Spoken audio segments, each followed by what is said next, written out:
Our minds are so powerful that what we focus on reverberates through every aspect of our lives. So why not see what happens when we put our attention on all the good things people are doing? Join me for the good with Teresa G as we start a ripple effect by focusing on all the greatness in the world.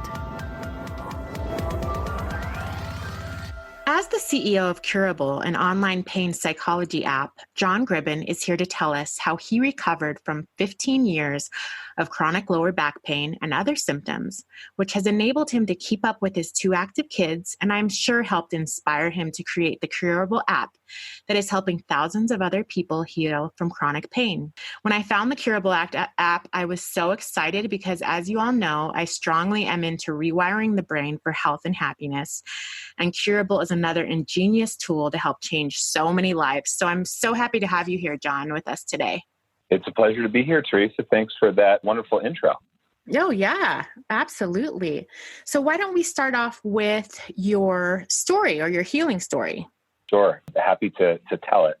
Curable was born out of, as you pointed out in your introduction, was born out of my own experience with chronic pain, as well as the experience of my co-founders, who both suffered from chronic pain symptoms for many years, and collectively, the 3 of us, many decades. My personal story started when I was 19. It was when the first time I experienced low back pain. I got a diagnosis, an MRI, and a diagnosis at that time of herniated disc. And then I spent all of my 20s trying to combat the worsening symptoms of low back pain, doing physical therapy, taking medications, injections, you name it, short of surgery. I was trying it, and things seemed to just get worse and worse. And my physical activity seemed to decrease as well over time. And in what would normally be the prime of someone's life, their 20s. Mm-hmm.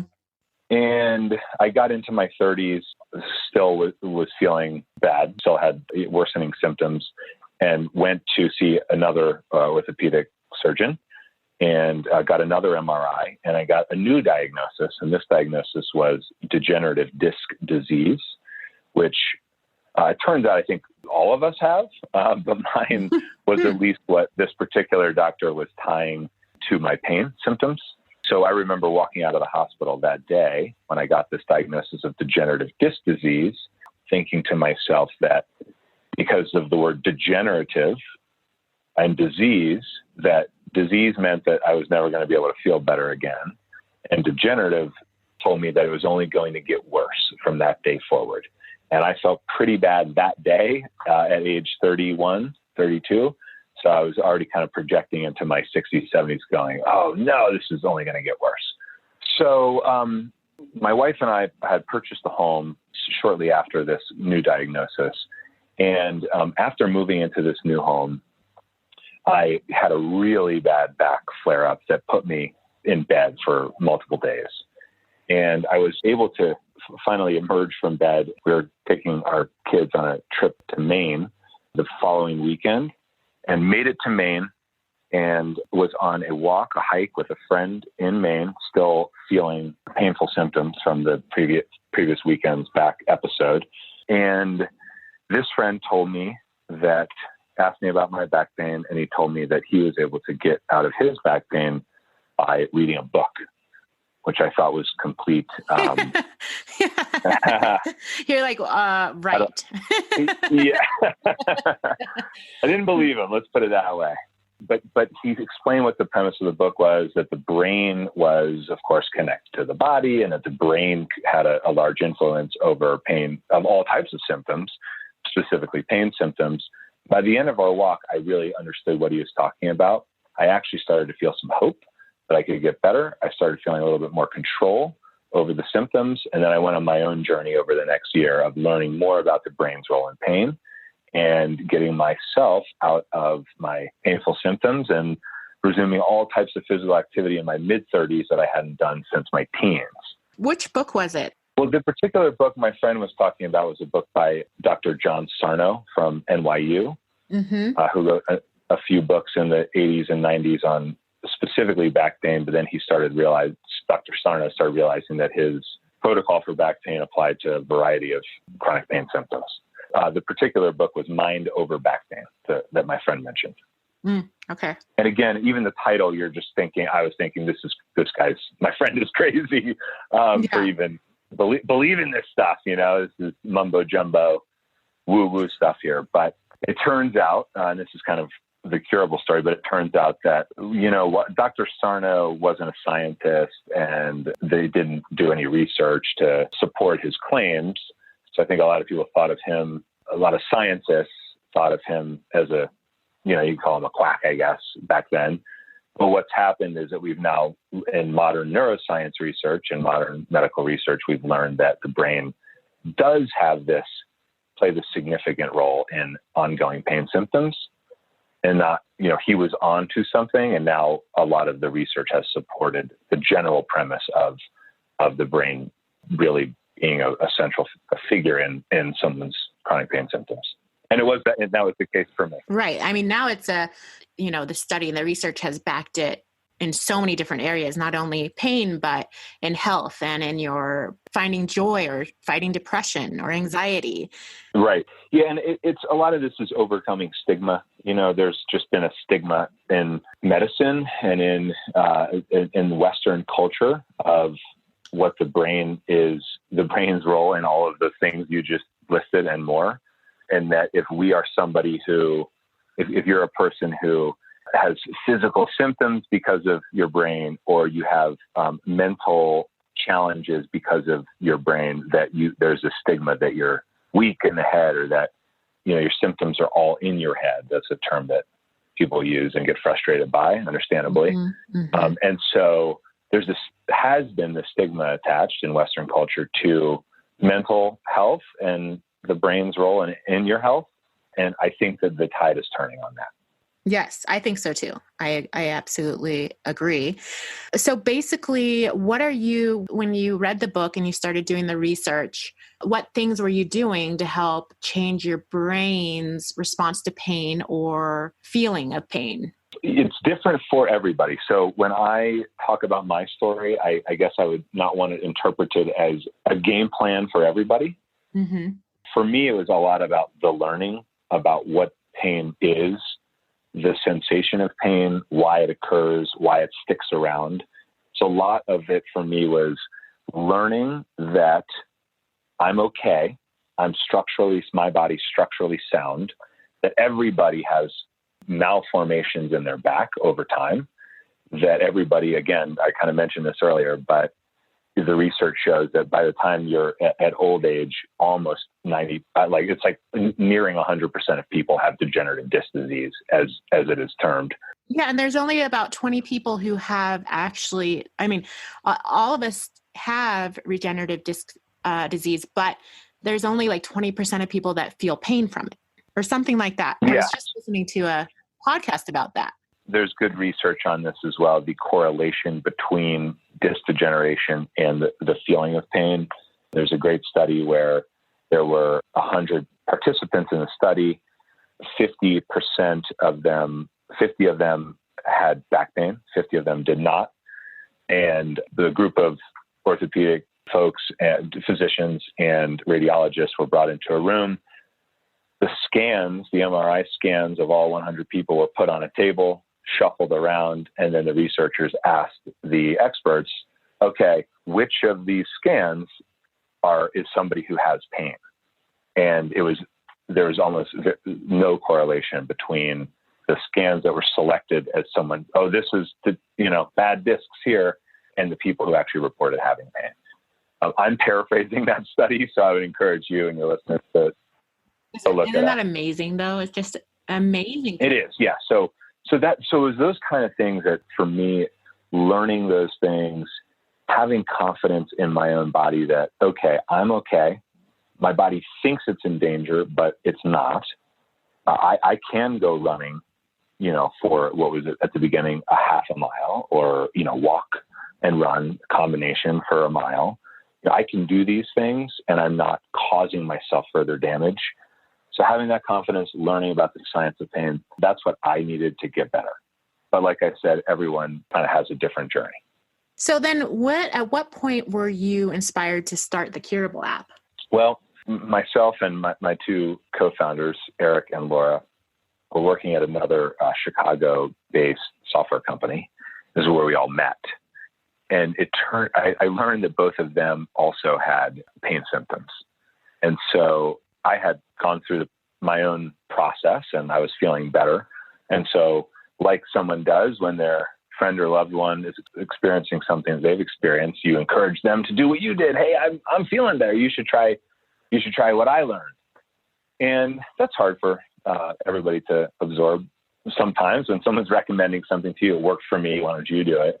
But over time, my work colleagues, Eric and Laura, did begin to go on their own journeys of learning and getting rid of their own symptoms of pain.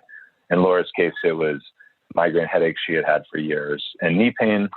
And in Eric's case, it was hand and arm pain among many symptoms, pain symptoms that he had since childhood. And so once we all kind of said, wow, we had this very shared experience of past pain, and we have this shared experience of working through those symptoms using this brain-centric approach, why don't more people know about this in the world? And maybe we should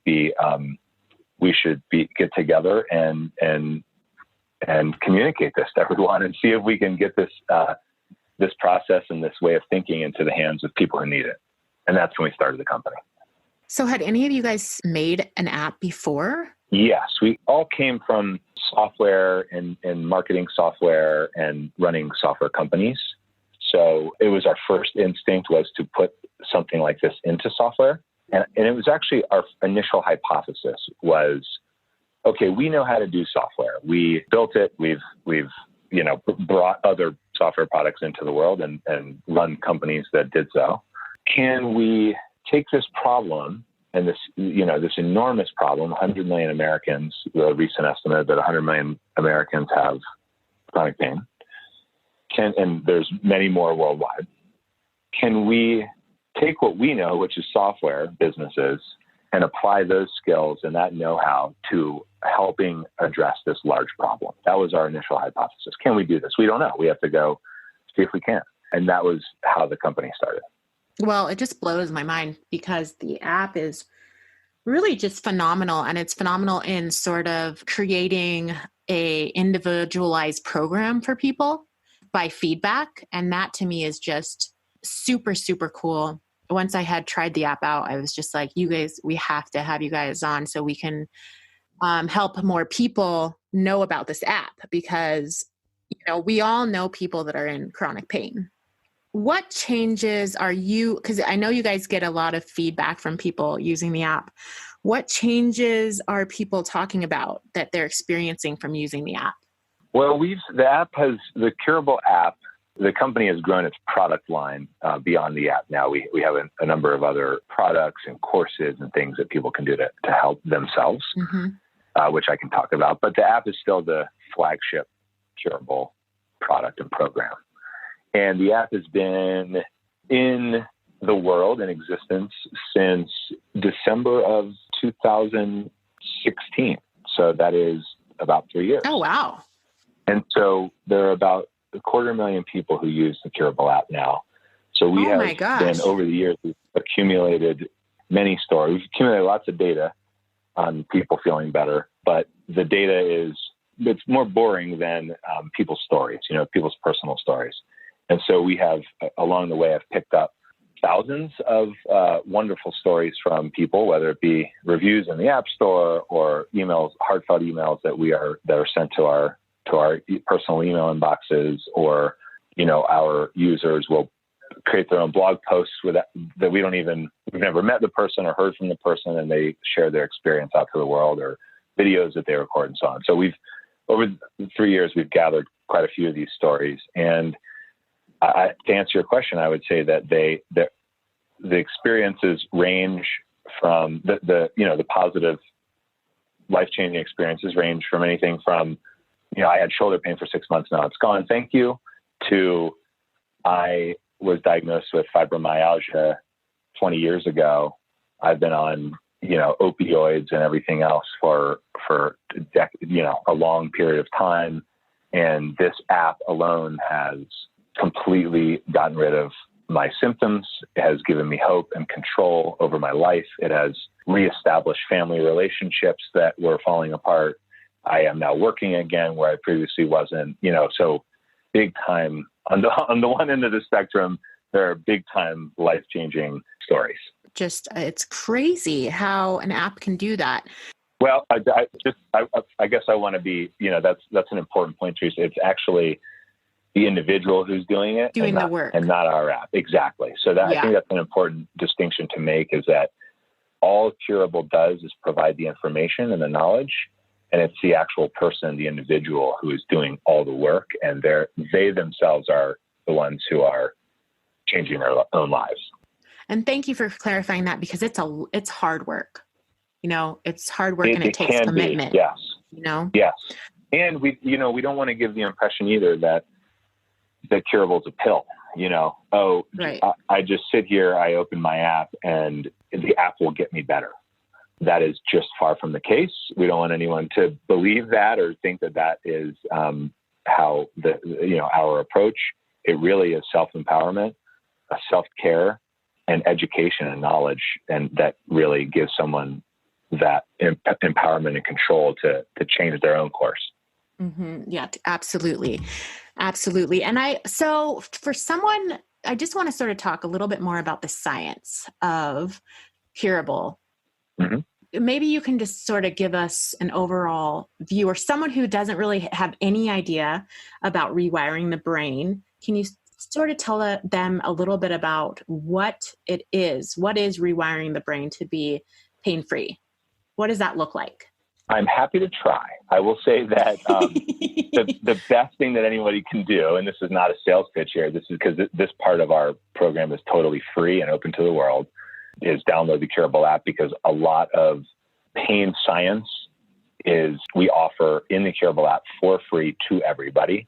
And we do, that is like finely crafted pain science stuff that we've worked very hard to make user-friendly and understandable, taking all the best research, encapsulating it into 5 and 10 minute educational lessons. So I will not do the pain science justice like the app could. And again, all that is free stuff. So this is not a sales pitch for that, but I will try. And what I will say is that pain can start in a variety of ways. It can start from a disease. It can start from an injury. In my case, it can start out of nowhere. You just start having painful symptoms. And usually when we're talking about the type of chronic pain that Curable helps with, we are talking about pain where the structural damage has healed or is supposed to have healed after, say, 6 months. Chronic pain is medically defined as pain that persists longer than 3 to 6 months. So let's say now we're beyond 6 months and we're still feeling pain symptoms. The body, the structural damage should have healed by then, and yet we're still feeling pain. So why is that? Well, the brain has basically, and the central nervous system have basically learned how to be in this pain protocol, learned how to be on guard, learn how to be on high alert, and learn how to be in pain. And that there is still an element of fear of re-injury or fear of the pain rearing its head. And so the default setting for the brain is that it needs to be in pain to protect the body. And so what the key is, and again, I'm generalizing this, I'm taking years and years of research from people much smarter than me and trying to encapsulate an answer for your listeners in 2 or 3 minutes, but that's the basics of it. And the way to progress from that state is to teach the brain another way. If the brain learned how to be in pain, then that implies that the brain can learn how to get out of pain as well. And so that is what the science tells us as well, and what the Curable program helps with. Yeah. And that's really the component that everyone is just so going crazy about, is that the brain can relearn not to be in pain. So that is like the research that just blew everyone's mind. Right. And is becoming so much more common knowledge today. Well, I was just going to mention about common knowledge. I think that this is where Curable finds itself, is that there has been so much wonderful research on this topic, and there's more and more is coming out. There's still a lot we don't know about all of the neurological and chemical processes that do all this, but we're learning more and more all the time. And there's so many wonderful institutions and people who are working on learning more about this, and a lot of research coming out. But I don't know if it is common knowledge yet. And that's where I feel like Curable, that's the role we play. We think of ourselves as we're not creating this science. We didn't invent the idea that the brain plays this big role in persistent pain.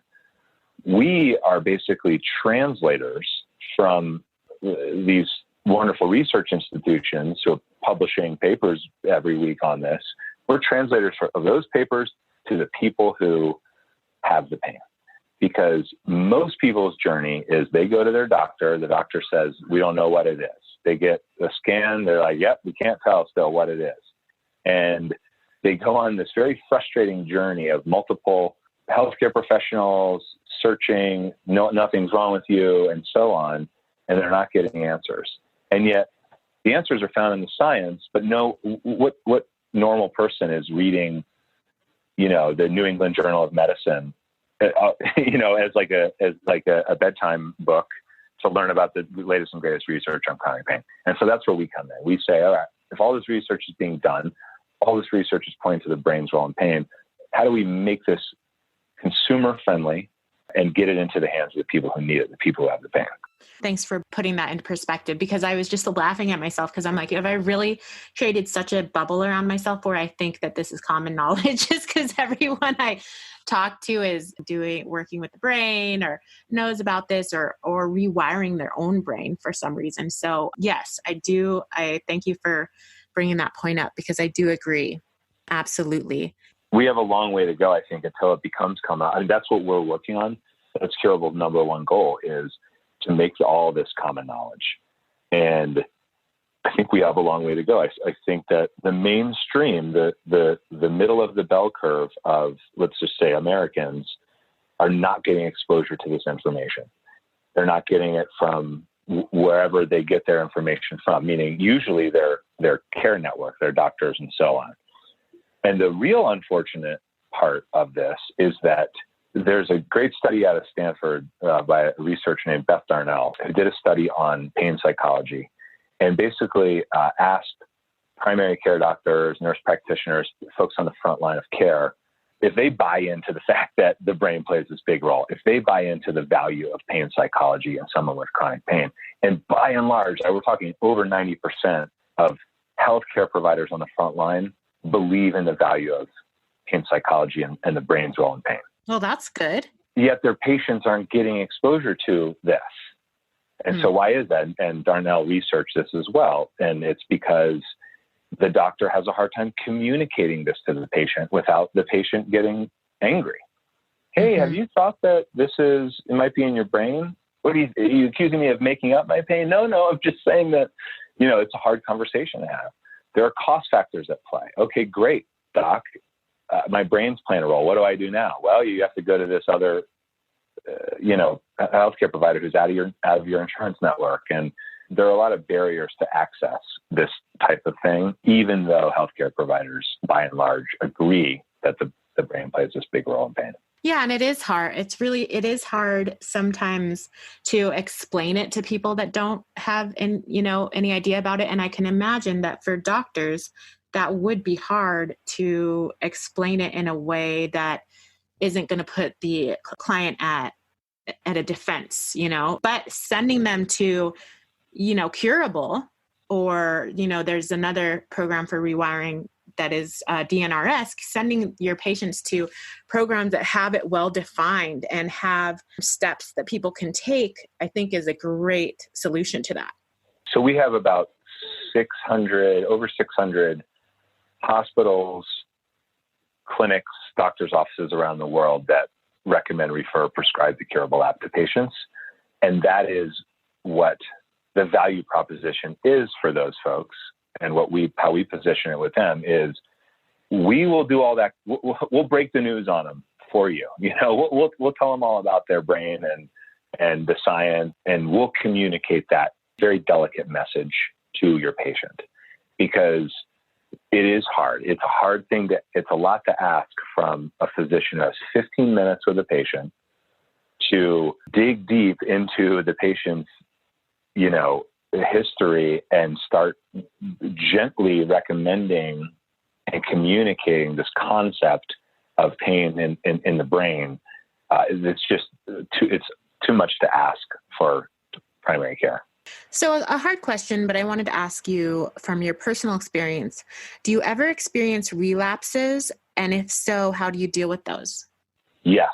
I would say all the time, not all the time, but frequently, yes. And I think that most folks do.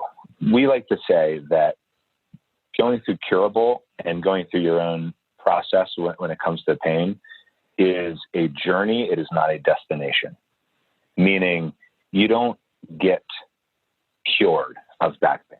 And we chose the name for our company, Curable, with intention to kind of gear people towards that, is that we didn't name the company Cure.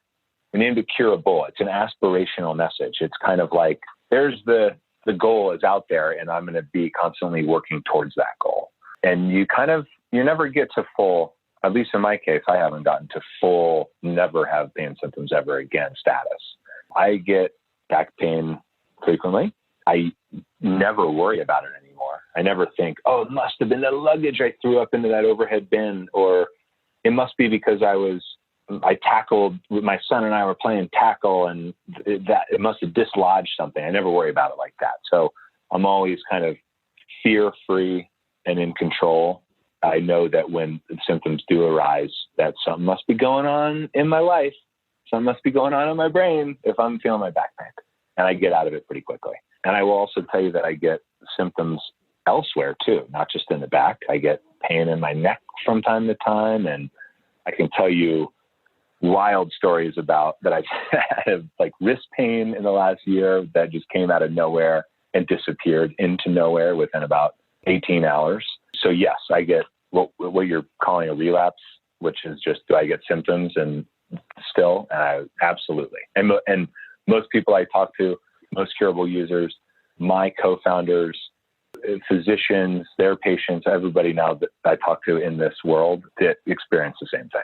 Well, thank you for being honest about that. And I think, so really it's just your brain's approach to the pain so that you don't start this loop cycle that sort of escalates you into a panic place or that's right. An anxious place about it, which we all know makes it much worse. Or, you know what? I don't know if we all know that, but for me personally, I do know that. Right. Yes. And I think it's getting to that, you're absolutely right. We don't all know that. It's kind of getting to that state where you feel like when you feel pain, the first place to check is your brain and your life. Is work causing a lot of stress? Is there a relationship that is causing a lot of angst? Like, I'm not saying that is always what it is. You could definitely have cracked something when you were playing tackle football, but it's always, the recommendation is, a good first place to check is what's going on in your life when you start to experience pain symptoms in a relapse situation. Which can be somewhat of a gift that your body is sort of giving you a warning sign that something in life is not, something going on in life is not for your highest potential or your highest good.